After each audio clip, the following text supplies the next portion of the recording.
여러분들 그냥 계속되는 강의 이거 들으시느라고 힘드시죠? 아마 저도 지금 제가 좀 얼굴이 요새 좀 해석한 게 이 강의 하면서 계속 강의를 엄청난 많은 분량을 하기 때문에 좀 그런 부분이 있어요. 여러분들도 아마 저도 힘들겠지만 이 65권의 테이프를 아마 다 보시면서 몇 번 보시려는 것도 엄청난 끈기가 있어야 될 거예요. 보다 말면은 이거 국가적인 손실이다. 여러분들 테이프 구매하셔가지고 그냥 어디다 박아놔버리고 그냥 남이 샀으니까 어떻게 보면 나도 한번 사보자 해가지고 샀다가 그냥 한두 편 보다가 이렇게 하시지 말고요. 한 편 한 편 보시면 정말 제가 여기 의제에서 하는 핵심적인 어떻게 보면 아주 엑기스만 담아서 여러분들한테 드리는 거니까 과감하게 오픈하는 거거든요. 제가 다시 말씀드렸잖아요. 처음에서 말씀드린 것처럼 이제는 이 강의 내용은 대한민국 이제 상식이 된 거예요. 여러분들 전기인들은 다 아는 거야, 이제 다 아는 거야. 예? 의지 안 와도 다 아는 거예요. 이건 누가 이제 여기서 뭐 어쩌고저쩌고 그러면은 그건 나도 다 아는 거예요. 그래서 그 얘기해도 되는 겁니다, 이제. 예? 이제 여기서 올려놓고 여러분들이 더 이제 살아있는 강의와 그 다음에 구체적인 것들이 또 필요할 때는 저희 의제를 찾아주시면 저희가 정말 성심성의껏 이 방대한 분량을 전부 다 자료화해서 체계해서 이렇게 여러분들한테 강의를 하는 것도 아마 대한민국 역사상 처음일 겁니다. 그러니까 솔직히 강의실에서 강의하는 것과 이 공공 매체를 기록에 남겨놓는다는 자체는 엄청난 차이가 있는 거죠. 여러분들 이 테이프를 정말 10분 발휘하셔가지고 이 가치에 대한 부분에 서두에서 말씀드린 것처럼 1000배, 만배의 가치를 이 강의를 통해서 가져갈 수 있도록 부탁드리겠습니다. 그래서 지금 이 시간은 전번 시간에 이어서 그 뇌의 네온의 이제 전개 분포를 한번 볼까요? 지금 화면에 보시게 되면, 지금 요 부분이 이제 마이너스 네온이 이렇게 이제 걸려 있는 겁니다. 여기. 그 다음에 여기는 플러스 네온이에요, 이렇게. 플러스 네온이 걸리는 데는 여기 대지가 마이너스로다가 쭉 걸리잖아요. 마이너스 네온 걸리는 데는 여기 대지가 플러스로 걸리고, 여기 플러스 네온이 걸렸다 그러면 이쪽은 전개가 마이너스, 여기 마이너스다 그러면 평등 전개니까 등교에서는 이렇게 되죠. 그러니까 이거를 포텐셜로, 포텐셜 그레디언트 앳 그라운드에서 보게 되면 플러스 마이너스 플러스 마이너스 플러스가 대지는 이 네온의 전위에 따라서 그 평등 전개로 이렇게 쭉 걸리지 않습니까? 그러니까 지금 보시면 대지는 뭐예요? 중성이다, 중성. 그걸 아실 수 있어요. 그 대지는 중성이에요. 그러면 대지에서 네온을 재게 되면 플러스 마이너스 네온을 다 알 수 있는 거죠. 그래서 이 부분은 전체의 그레디언트를 쟀는데 볼테이지 퍼 스퀘어 미터당 볼테이지를 보니까 플러스 50, 마이너스 50인데 이 전기가 계속 걸리지 않습니까? 만약에 이렇게 된 데는 여기는 마이너스 네온이 걸린 거고요. 여기 이렇게 마이너스로 내려가는 데는 여기 플러스 네온이 걸린 거고 이렇게 된 겁니다. 그러니까 이 밑에 보는 것처럼 대지의 포텐셜은 네온의 포텐셜에 따라서 반대로 이렇게 쭉 걸려 들어가는 부분을 보여주고 있는 거예요.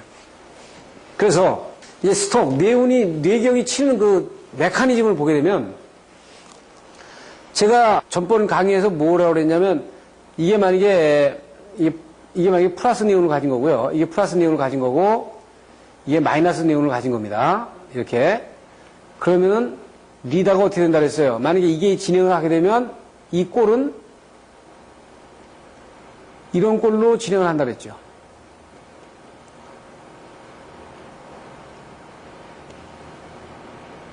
그런데 이 마이너스 쪽에서 진행하는 거는 어떤 꼴로 진행하냐면 이렇게 진행한다 그랬지.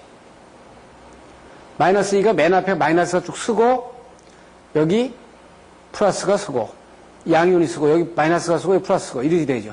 그래서 리다가 쭉 내려가가지고 여기까지 딱 도착을 하면 일단 전로를 형성한 겁니다. 그러니까 여기 밑에가 플러스가 있잖아요. 플러스가 있으니까 전자가 여기에서 마이너스 전자가 이쪽으로 이동을 했으니까 전류는 반대 방향이니까 전류는 위로 올라가죠. 이렇게.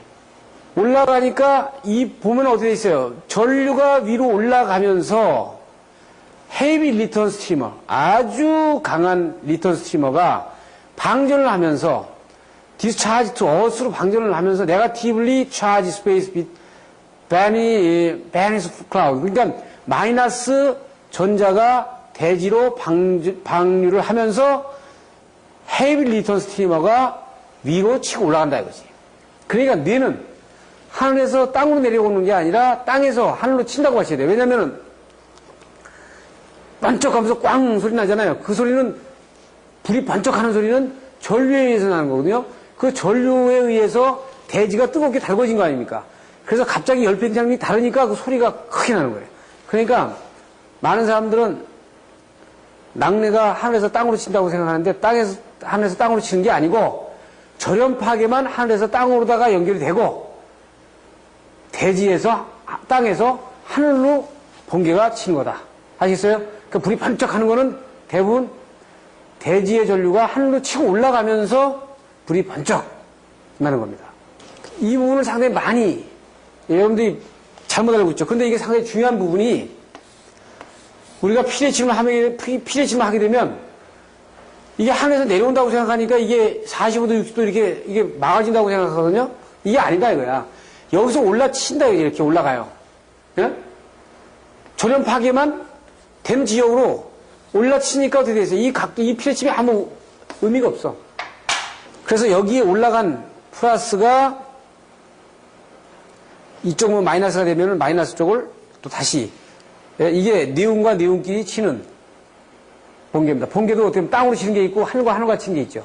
그리고 이것들은 플러스가 올라가서 이쪽 마이너스하고 다시 치는 이런 부분들을 보여주고 있는 거예요.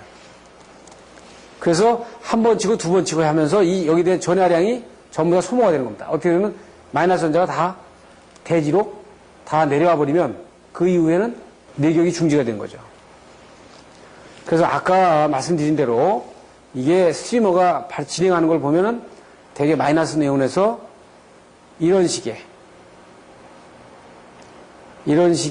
리다의 형태로 대지로 내려오는 부분을 볼 수 있다. 자, 그러면 진행파의 특징은 어떻게 되느냐? 진행파의 특징은 자, 진행파는 그러면 내격이 칠 때의 그 파형에 스탠다드가 있어야 될 거 아니야. 그 스탠다드가 뭐냐? 그래서 스탠다드를 보면 우리 그 진행파의 형태를 보게 되면 지금 이거는 구형파죠 이렇게. 에? 구형파고 이거는 거의 삼각파에 가깝죠. 삼각파.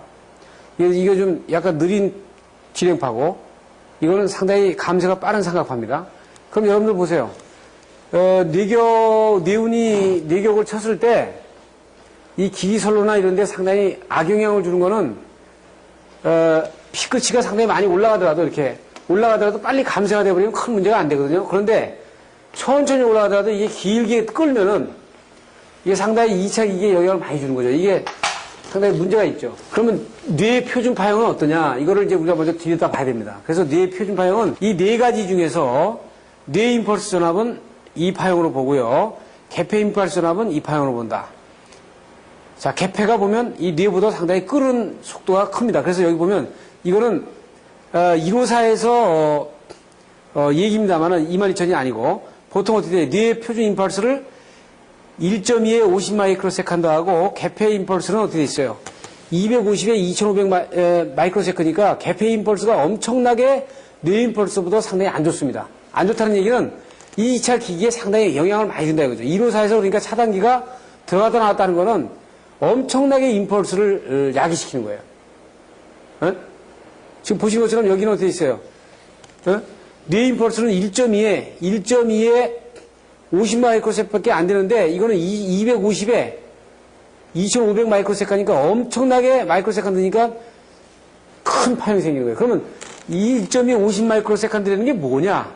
이제 뒤에서 보여드리겠습니다. 그래서 보통 뇌방진의 확률을 보시게 되면 우리가 보통 피레기를 몇 가짜리 써요? 피레기를 10가짜리 쓰죠. 10가. 예? 10가짜리나 5가짜리 쓴다고요.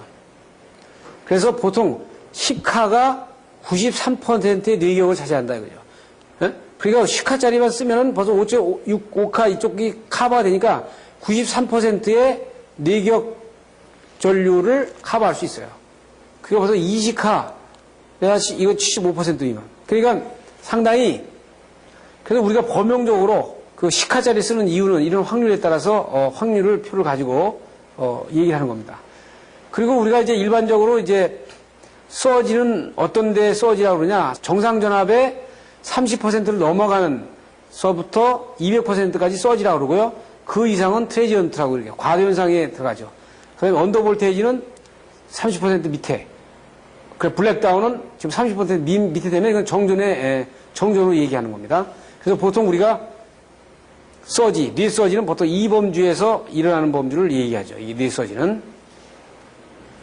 지금 그래서 여기서 1.2에서 50 마이크로세컨드하고 250에 2500 마이크로세컨드 설명은 다음 챕터, 다음 장에서 여러분들한테 아주 구체적으로 설명합니다. 그러니까 우선 여러분들이 기억을 해놓을 거는 뇌임펄스의 표준 파형의 형태의 시간은 1.2에 50 마이크로세컨드를 한다. 그리고 개폐 임펄스는 250에 2500 마이크로세컨드다. 이것만 여러분들이 일단 머릿속에다 기억을 해 놓으시고, 그래서 이 수치가 뭐를 뜻하느냐, 그거는 다음 시간에 제가 다음 챕터에서 여러분들한테 말씀을 드리도록, 그 교재가 그때 나오니까요, 그때 말씀드리도록 하겠습니다. 그래서 이제 마지막으로 뇌가 치는 그 과정을 보게 되면, 스트리머가 이거는 이제 그 멕시코에서 촬영된 두 학자가 최초로다가 고속도 카메라를 가지고 뇌가 치는 부분을 처음으로 촬영을 해가지고 발표한 내용입니다. 이게 상당히 오래된 자료인데도 이 부분이 상당히 많이 이용이 되는 거는 촬영이 잘 된 거죠. 보신 것처럼 어떻게 돼요? 2만 마이크로 세컨드 동안 뇌운에서 스트리머가 막 발생이 돼가지고 대지로 왔어요. 그럼 이 스트리머는 우리가 배운 대로 이런 스트리머가 오는 겁니다. 이렇게 일로도 가고 이렇게 가겠죠. 이놈이 여기에 제일 먼저 도착한 거예요. 이렇게.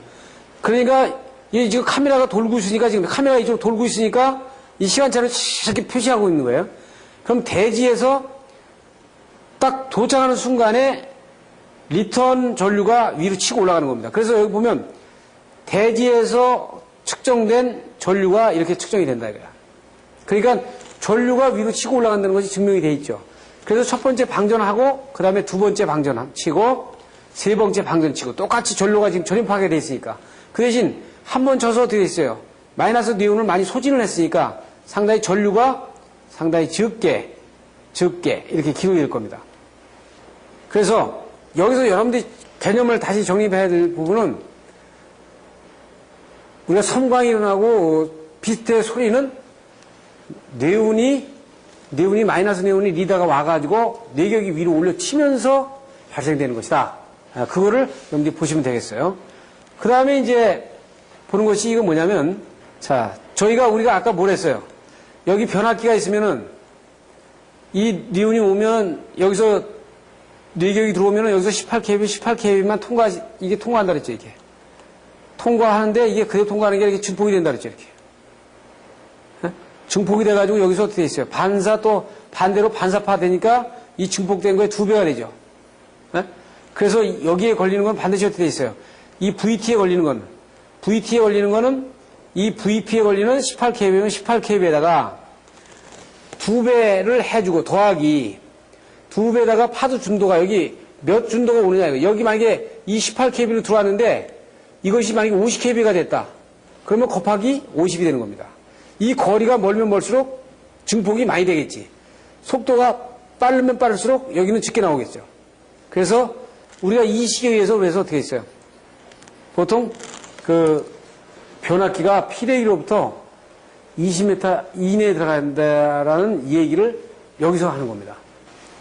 이어서 피레기의 절연협조와 VT 곡선을 보도록 하겠습니다. 자, 여기서 이제 여러분들이 이 절연협조라는 말을 듣는데,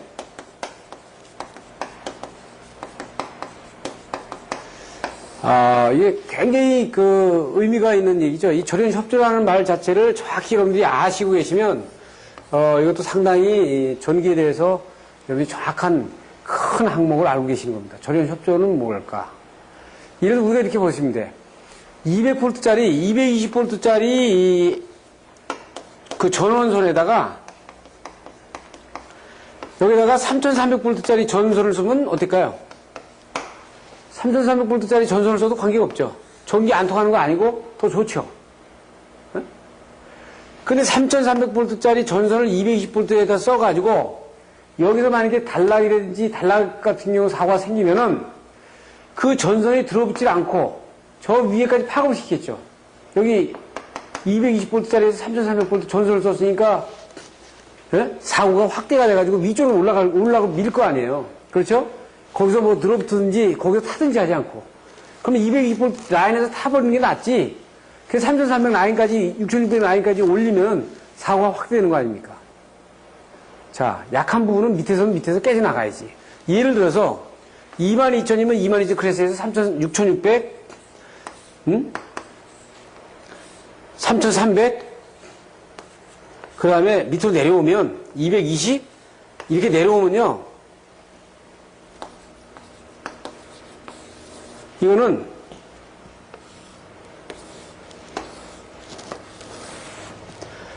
(220) 라인에서는 일단 사고가 생겼을 때 이 라인에서 깨져줘야 되거든요. 그 다음에 여기서 사고 생기면 여기서 깨져줘야 돼. 이것이 이쪽부터 파급이 되면 안 된다고요. 절연 협조가 안 되면 이런 사고가 나온다. 그러니까 절연 협조가 안 되면 사고를 파급을 상당히 크게 하는 겁니다. 그러니까 절연 협조라는 거는 그 사고를 전압에 맞는 그 환경에 맞는 상태에서 일단 끝내는 협조가 절연 협조입니다. 그렇게 하기 위해서 피레이가 그 몫을 담당하고 있다. 이렇게 보시면 돼요. 자, 그래서 절연 협조와 이 VT 곡선을 여러분들이 상당히 잘 아셔야 되는 그런 문제가 있습니다. 우리가 앞으로 정말 그 매강의가 상당히 중요한 내용을 하고 있지만 제가 강의하는 중에 정확하게 이것은 지금 실시간으로 쭉 필름이 찍혀지다 보니까 좀 부족한 내용이 간혹 하나 만에 하나도 나갈 수는 있는 여지는 있어요. 솔직히 제가 이게 강의하다 보면 그런 부분들의 검증을 다 거쳤습니다만은 이 얘기를 하다 보면은 지금 제 생각하고 또 말하는 거하고 또 안 맞을 수도 있는 부분이 있고 그러는데, 그렇지만 여기 강의하는 내용들은 이 객관적인 내용 중에서 상당히 여러분들 기술자들이 반드시 알아야 되는 내용으로 아주 중요한 내용만을 제가 골라서 이 시간을 맞춘 거거든요. 그렇기 때문에 여러분들이 그런 부분들을 잘 생각하셔가지고 이 강의를 들으셔야 되고, 용어에 대한 하나하나에 대한 정의 이런 부분도 놓치시면 안 됩니다. 절연 협조라는 거 굉장히 중요하다. VT 곡선도 그렇다. 내가 만약에 여러분들이 VT 곡선을 지금까지 몰랐다, 그러면 상당히 문제가 있다 이거죠. 전기 기술자가 생활하면서 VT 곡선이 뭔지 모른다 그러면 상당히 문제가 있는 거예요. 절연협조라는 말이 무슨 말이냐 그러면 글쎄 절연을 협조시키는 거 아니야 이런 식으로 얘기하는 것도 상당히 문제가 있다 이거죠. 네? 자, 이걸 그래서 구체적으로 보잔 말이에요. 지금 교재 보시면 이제 절연계급이라고 하는 거는 제가 이제 일본 사람들이 이렇게 만들어놨는데, 보통 이제 22,900kVA 같은 경우는 이건 20호, 네? 뭐 66kVA 같은 경우는 이거 60호, 뭐 이렇게 만들어놨습니다. 호라고 이렇게 정이 나가지고 표준 레벨 A, B 뭐 이런 식으로다가 지금 얘기를 하고 있죠. 그래서 우리가 보통 절연계급에 대항한 뇌임펄스 내전압을 우리가 B입니다. 그래서 베이직 임펄스 인슐레이션 레벨 이런 식으로 되어 있는 거죠. 그러니까 베이직 임펄스 인슐레이션 레벨입니다. 그래서 이것을 되게 이제 어떻게 얘기하냐면, 지금 요새는 LIWL, 그 기준 충격 절연 강도에서 Low Impulse Withstand 레벨로 얘기합니다. 그래서 상형 주파 내전압 시력가보다 얘기를 합니다. 그래서 우리가 빌이라고 하는 것이 LIWR이라는 게 얼마냐? 뭐 20호인 경우에 지금 우리가 많이 쓰고 있는 22,900의 유입변압기. 유입변압기에 이거 비접지계. 접지계를 기준으로. 이게 굉장히 중요합니다. 잘 보실까요? 22kV급이라고 하는 거는 22kV도 들어가고 22.9kV도 들어간단 말이에요. 그럼 이게 선간전압이 이건 22kV에 그대로 걸리는 거고, 대지와 전압 이건 어떻게 13.2가 걸리죠. 그러면 이거를 통틀어서 어떻게 되냐면 20호라고 얘기한단 말이에요. 그래서 20kV급의 B를 얼마로 줬냐면은 여기 LIWL을 같은 얘기입니다. 얼마를 줬냐면 20호에다가 곱하기 5 플러스 50 이렇게 해가지고 보통 150 kVA를 준다고요. 유입 변압기 같은 경우. 유입 변압기 같은 경우. TR의 경우. 이렇게 되죠. 그러면 이 150kVA라는 것도 이 변압기가 22,900이나 20kVA에 설치되는데 어디 돼? 비접지 장소에 설치될 수 있고 다중접지 장소에 설치될 수 있어요.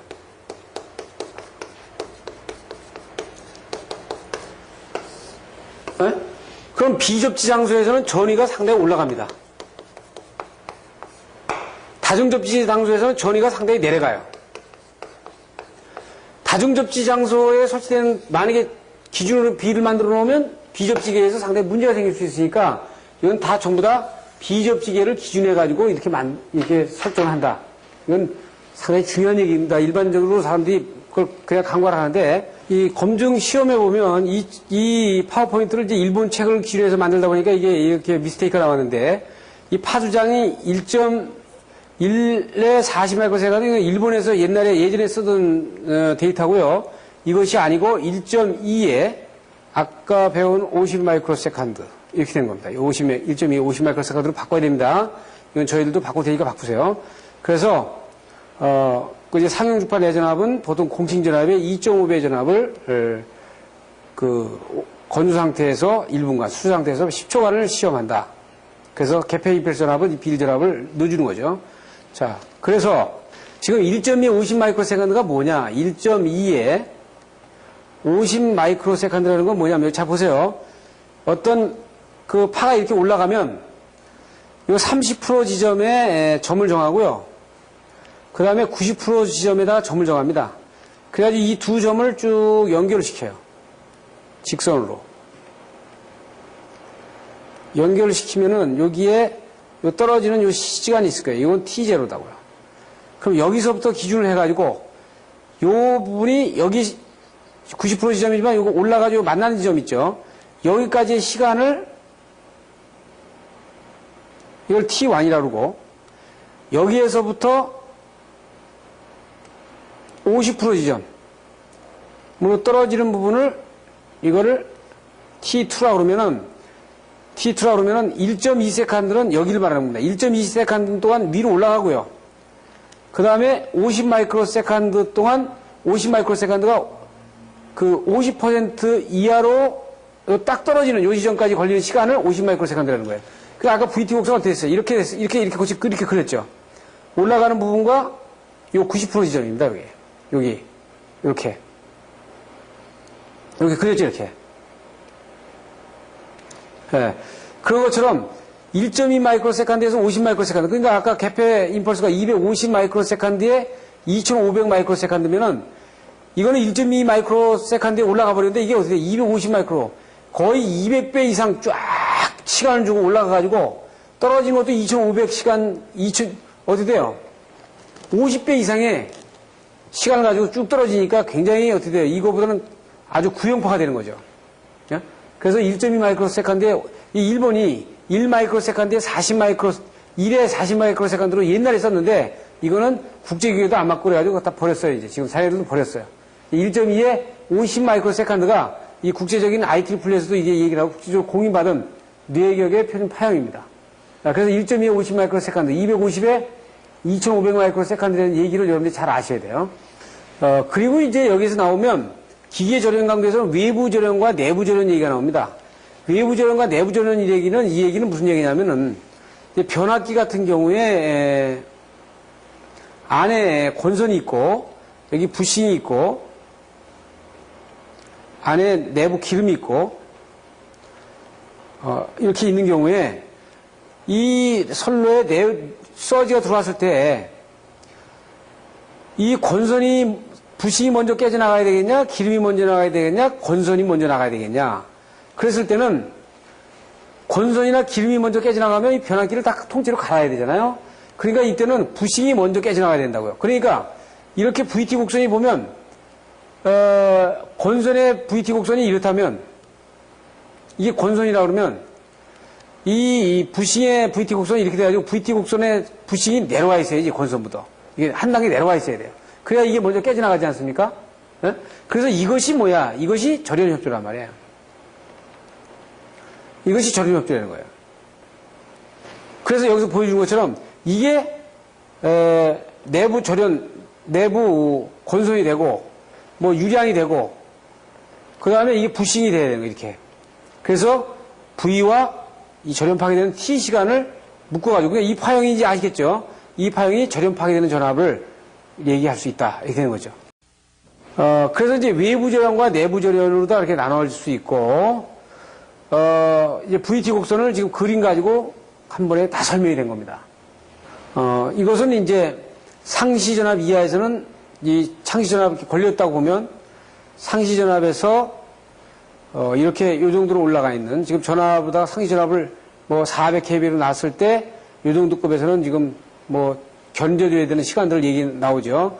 AC 과전압을 요 정도 보고 개폐 임펄스 전압은 상시전압에서 이만큼 올라가 있는 부분을 개폐 임펄스로 보고 임펄스는 지금 이 정도로 본다. 그래서 여기 LIWL이 나오는 부분은 아까 말씀드린 내용이에요. 그리고 지금 여기 보시는 것처럼 지금 권선의 변압기 같은 경우 권선의 VT 곡선이 이르면 부싱의 VT 곡선은 지금 내려와 있지 않습니까? 그러니까 서지가 들어오게 되면 먼저 깨져나가는 것이 이 부싱이 먼저 깨져나가야 된다고요. 이 부싱이 먼저 깨져나가야 이 권선이 이상이 없죠. 그러니까 부싱을 갈아 끼는 건 큰 문제가 없는데 권선을 갈아 끼면 상당히 문제가 있죠. 변압기 전체가 날아가는 거니까. 그래서 만약에 선로에 걸리면은 피레기가 항상 각 라인의 전격 전압보다 상당히 내려와서 있는 건 당연하죠. 그래서 이것을 가지고 뭐라 그러냐? 우리가 절연협조라고 한다. 그리고 절연의 열화 수명은 이제 변압기 같은 경우나 다 마찬가지인데 뇌임펄스 전압이나 그 다음에 그 개폐 임펄스가 계속 반복적으로 들어가거나 여기에 수분 함축이라든지 흡열, 가열, 기계적인 정기적인 스트레스가 계속적으로 반복이 되는 경우에 경련 변화가 생기죠. 그러면서 어떻게 돼 있어요? VT 곡선이 바뀔 수 있죠. 네? 지금 VT 곡선을 처음에 설계할 때는 지금 예를 들어서 아까 말씀드린 대로 권선은 항상 VT 곡선이 위고 부싱이 떨어지게 만들어 놨는데 권선이 이런 정기적인 스트레스로 이 밑으로 내려가게 되면 어떤 임펄스가 들어가게 되면 권선이 먼저 날아가 버리죠. 처음에 설계할 때 그렇게 안 해놨는데 그렇게 되면 문제가 생기니까 이거를 계속적으로 체크를 해야 된다. 어떻게? 이 LIWL을 가지고 LIWL은 뭐냐면 일반적으로 반복 인가를 파괴 전압으로 해가지고 보통 80% 이하에서 절연 파괴가 없으면은 이상이 없는 걸로. 그래서 LIWL은 지금 보시는 것처럼 그 아까 말씀드린 대로 Low Impulse Withstand 레벨이고 지금 SIWL은 개폐 충격 절연 강도, 스위칭 절연 강도라고요. 요게 개폐죠. 그래서 스위칭 임펄스 위드스탠드 레벨로 봐서 이 SIWL은 83%, 예? LIWL보다 약간 높게끔 산정을 해서 이렇게 얘기를 하고 있는 거죠. 그래서 보통 SIWL은 85% 견뎌주면 되고 LIWL은 80%를 견뎌주면 열화 수명에서 그런 부분들을 체크를 해서 이 기간 내에 요 구분 내에서 견뎌줘야 되는 부분들을 얘기하고 있는 겁니다. 지금 화면에서 보시면 1세클을 기준으로 하게 되면요. 1세클을 기준으로 하면 약 1.2배 정도죠. 그래서 10세클을 하면은 지금 그 정상적인 그 전압을 10세클을 좀 걸어주는데 지금 보게 되면 마이너스로 하면 이게 사이클이죠. 이게 수 사이클. 이 사이클의 기간으로다가 짧게 짧으면 짧을수록 지금 2배, 뭐 3배 이렇게 시험 전압을 걸어주는 겁니다. 그리고 뒤에 보시면은, 그 1회 인가시의 회복 그 전압하고 파괴 전압하고 반복 B는 반복됐을 때 회복 전압이에요. 그러니까 이거는 처음에 인가했을 때는 파괴 전압을 이렇게 회복 전압이 이렇게 그 조금 위로 올라가지만 이걸 반복해서 하게 되면은 이 파괴 전압이 떨어지는 부분을 얘기를 하는 거죠. 시험 전압도 파괴 전압을 계속 반복해서 주면은 이 파괴 전압 자체가 떨어지는 부분을 보여주고 있는 겁니다. 그리고 변압기 절연 강도는 변압기는 이제 유입 변압기하고 건식 변압기로 두 개로 나눌 수 있어요. 그렇죠? 지금 그래서 건식 변압기는 이게 이제 몰드 변압기를 포함해 가지고 몰드 변압기, 그리고 건식 변압기 이렇게 포함이 되는데 몰드 변압기도 건식 변압기로 그 집어넣죠. 그래서 유입 변압기가 오히려 그 LIWL 여러분들이 익숙한 비율이 상당히 높고요. 이 건식 변압기는 상당히 그 상대적으로다가 낮은 부분을 볼 수 있습니다. 임팔스 전형 강도가. 그래서 거기에 대한 부분을 보게 되면 지금 대개 어떻게 되냐면은 그 22000 클래스가 상용 주파 내전압을 지금 50으로 하지 않습니까? 그러니까 건식은 어떻게 돼 있어요? 상용 주파수 내전압 50 곱하기 1 루트 2 곱하기 1.25 해가지고 거의 95 kVA 정도. 똑같은 22 kVA인데 그런데 B는 저 일반 유입 변압기는 어떻게 된다고 했어요? 20호에다가 곱하기 5 플러스 50이니까 이때는 150 kVA가 되는데 이 몰드 변압기나 이런 그 회전기기 이런 것들은 지금 95로다가 이렇게 낮춰서 보여주는 부분을 보고 있죠. 그래서 회전기기도 이것도 건식 변압기하고 똑같이 쳐서 상용 내주파 전압에다가 22000 같은 경우는 지금 50kVA로 치니까요. 50kVA로 치니까 루트 2에 1.25 해가지고 이게 95가 되는 겁니다. 95. 그래서 지금 보통 우리가 어떻게 있어요? 선로에 이게 몰드 TR이다. 그리고 여기에 V12가 있다. 그러면 여기에다가 서지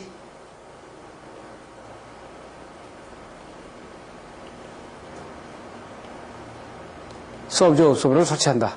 그 이유는 이 몰드 TR이 150kVA에서 95kVA로 떨어지기 때문이다. 이런 거하고 똑같죠. 그럼 만약에 여기에 같은 경우 V12가 있고 여기에 고압 모터가 있다.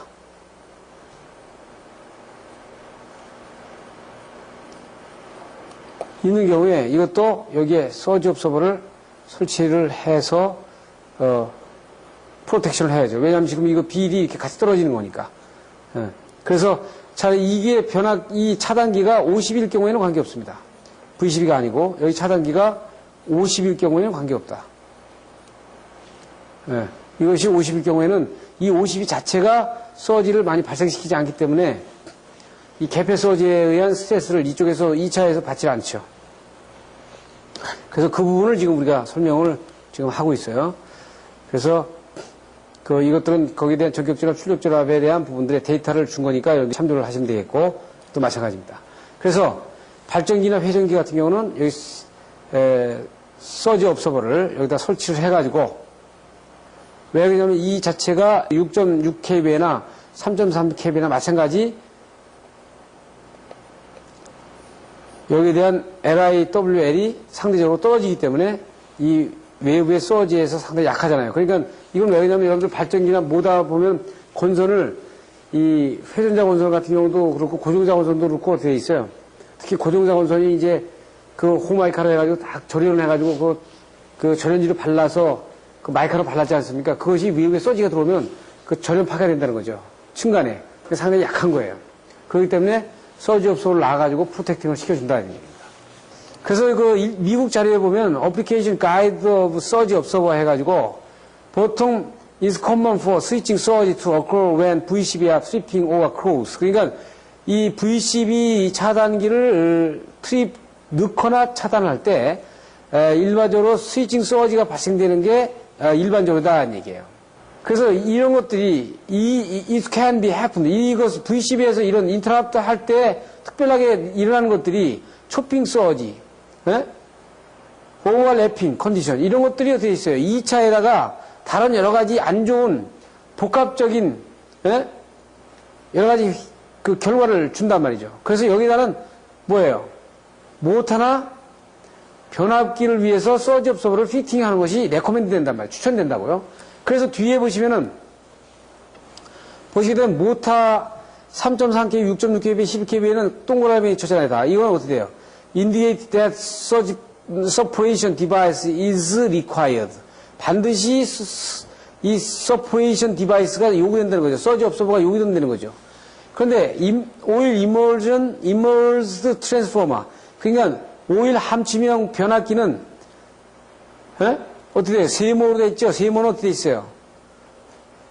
indicate that the separation device is not required. The bill. 만약에 bill 이상으로 되어 있다면 not required단 말이에요. 근데 mold TR이나 dry type transformer는 어떻게 반드시 설치를 하도록 이렇게 recommend 하고 있다. 권고하고 있다는 얘기예요.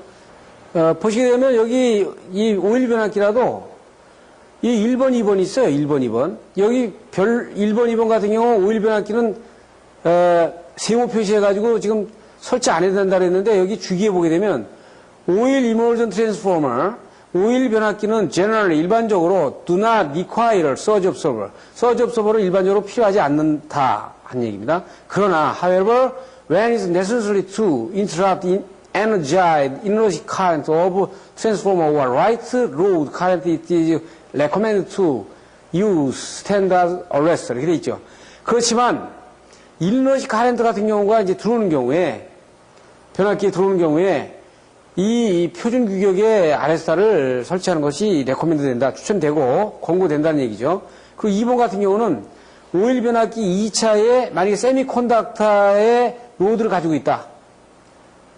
2차에다가 그런 경우에는 이 서지 서프레셔가 서지 서프레셔를 설치하는 얘기예요. 그러니까 변압기는 관계없지만 변압기는 이제 저렴 강도에 견디니까 변압기는 이상 없지만 2차에다가 세미컨덕터 반도체라든지 이런 것들이 많이 설치되어 있으면 그 반도체 장비들이라든지 기기들이 손상을 당할 수 있으니까 그때는 서지 업소를 설치해라 이렇게 나오는 겁니다. 그럼 여기까지 본 것이 뭐예요? 지금 P레기의 기준 파형, 그 다음에 VT 곡선. 그래서 우리가 지금까지 본 것이 P레기의 절연 협조, VT 곡선의 중요성, 그 다음에 뇌의 표준 파형,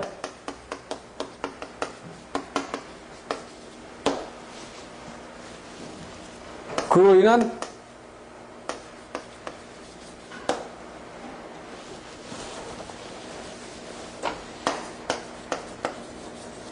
서지의 인가전화. 그래서 비일 지금 LIWL, SIWL 그리고 서지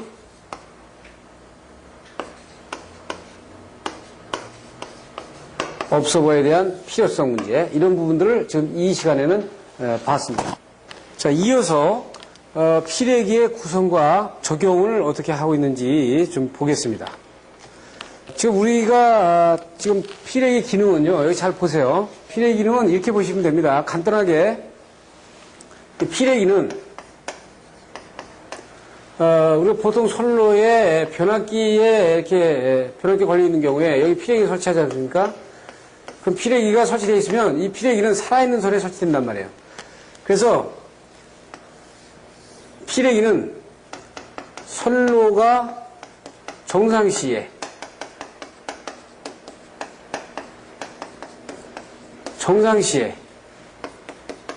선로의 내격이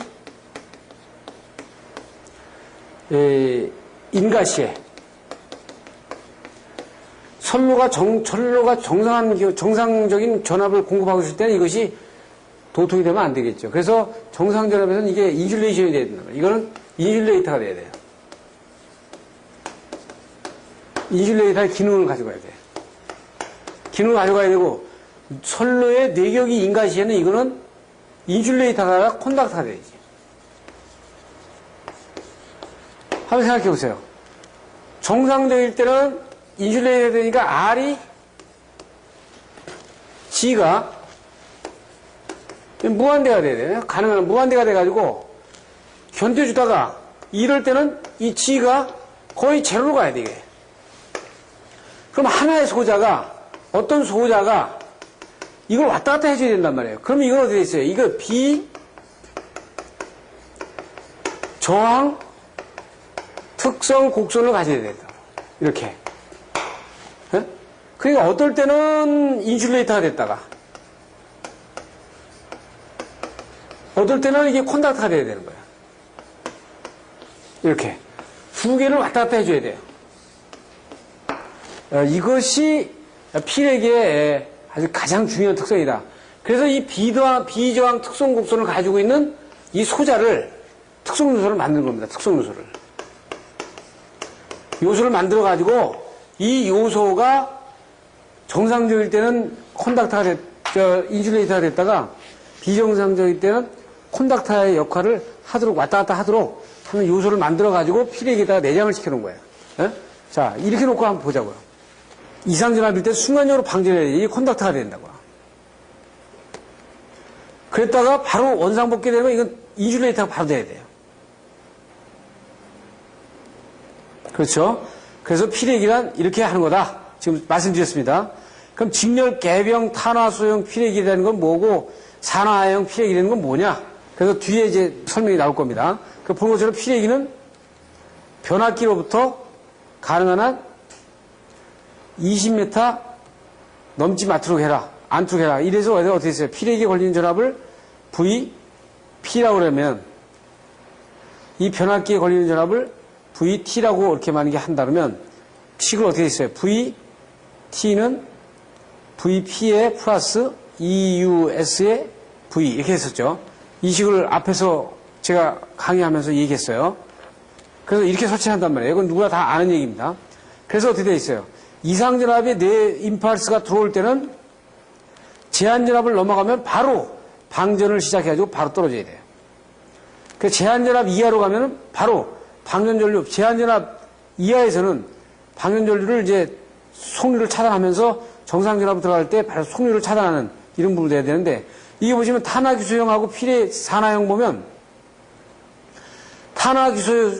규소형은 지금 보시면은 상형전압에서도 이 속류가 쭉 흐른단 말이에요.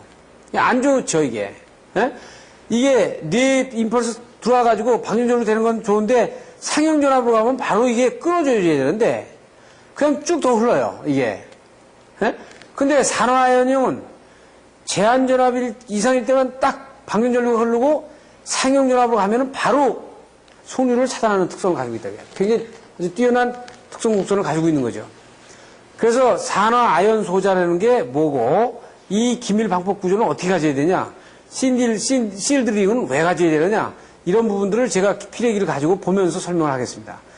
지금 피레기를 가지고 설명을 하면 지금 이 안에 특성 요소를 이렇게 이제 두 개를 이렇게 집어넣어 놨죠.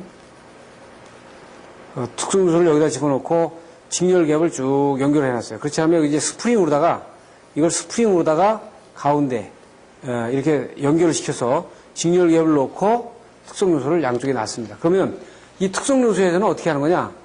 정상적일 때는 이걸 차단을 해주다가 뇌격이 들어오게 되면 이걸 오버를 시켜주는 거죠.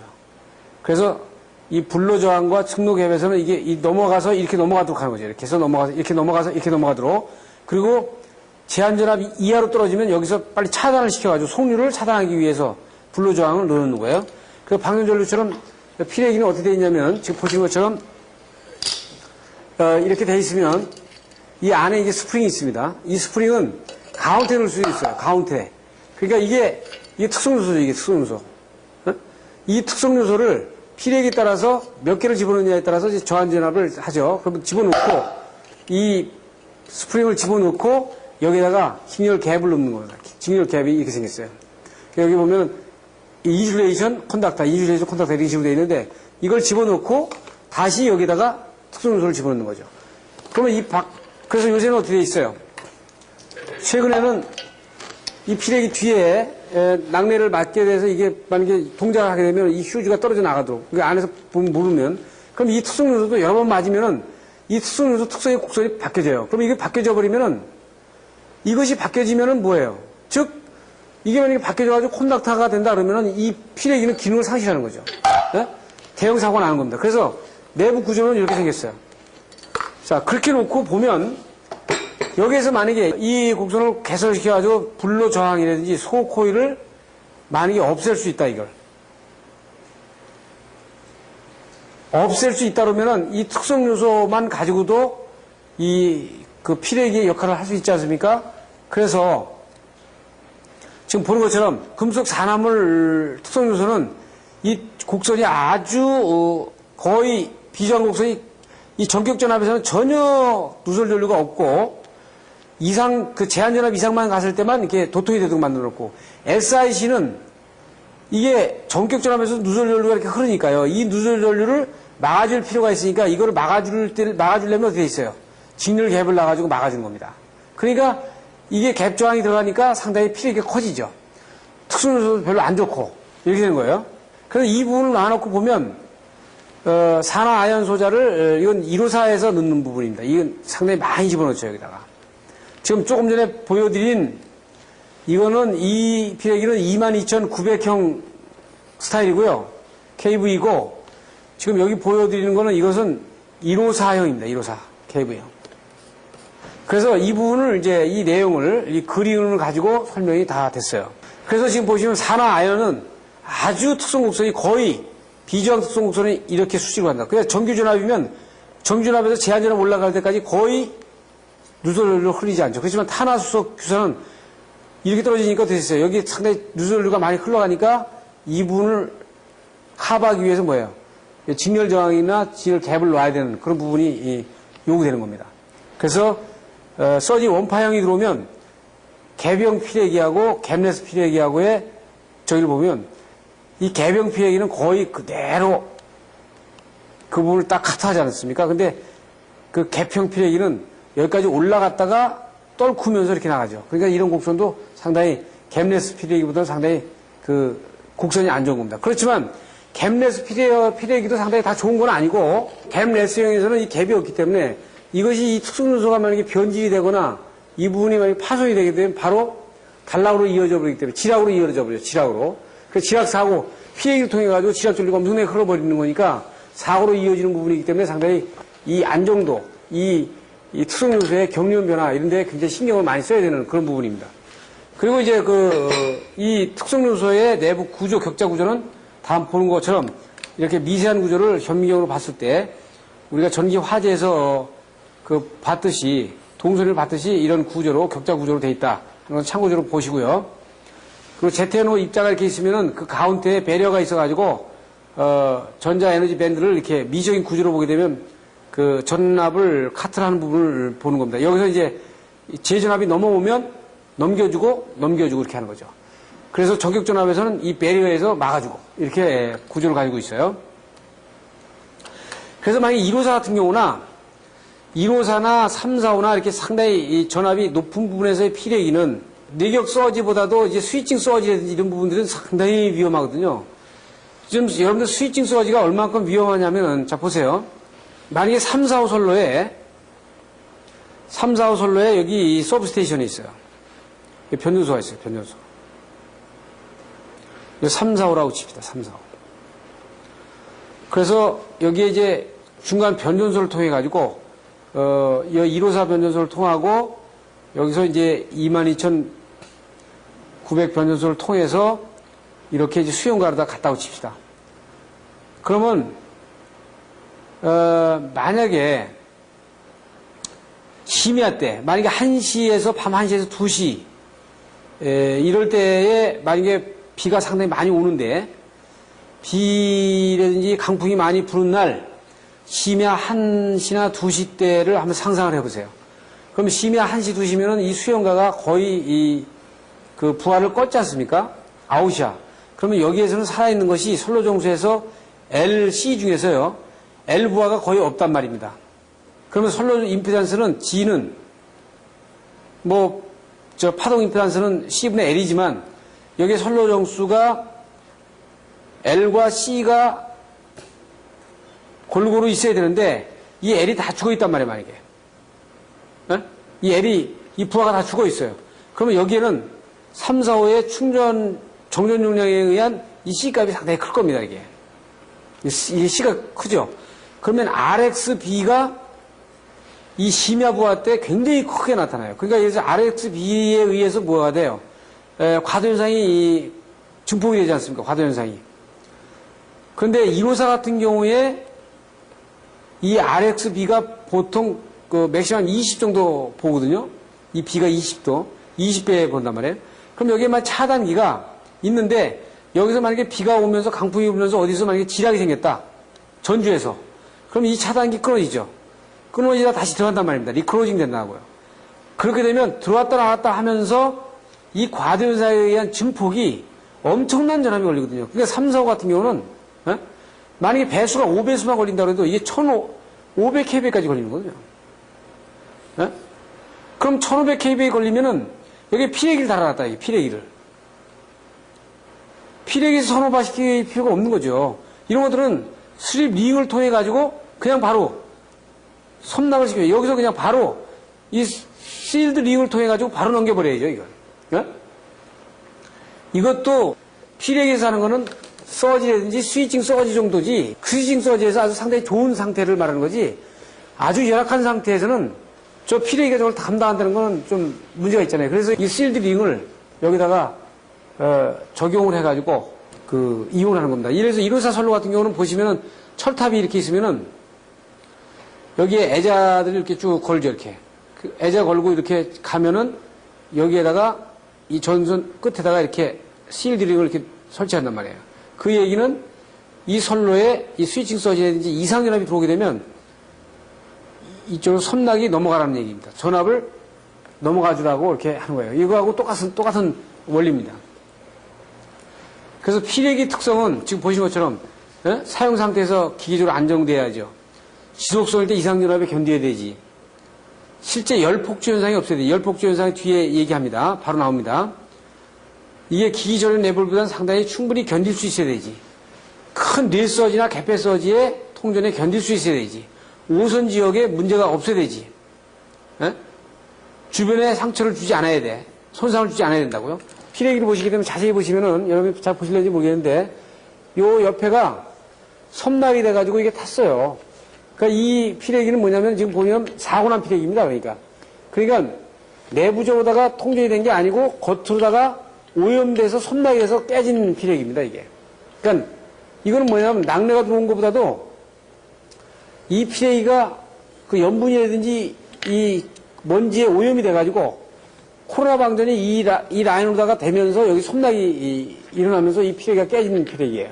그러니까 이렇게 만약에 염해 지역 같은 경우는 이 주름을 이 애자의 주름을 상당히 많이 줘가지고 이 절연 강도를 높여주는 그런 필요성이 있는 겁니다. 그래서 기계적인 강도의 기계적인 스트레스의 지진 바람 이런 부분들에 대해서 최대 풍속 40m/s 이상을 견디도록 이렇게 하고 있어요. 동작 개시 전압, 이제 누설전류와 용량분 누설전류, 전누설전류 보면 보통 우리가 사용 개통전압의 누설전류가 보통 다 흐른다고 그랬잖아요. 인가되는 누설전류는 2000분의 1이라고 그랬잖아요.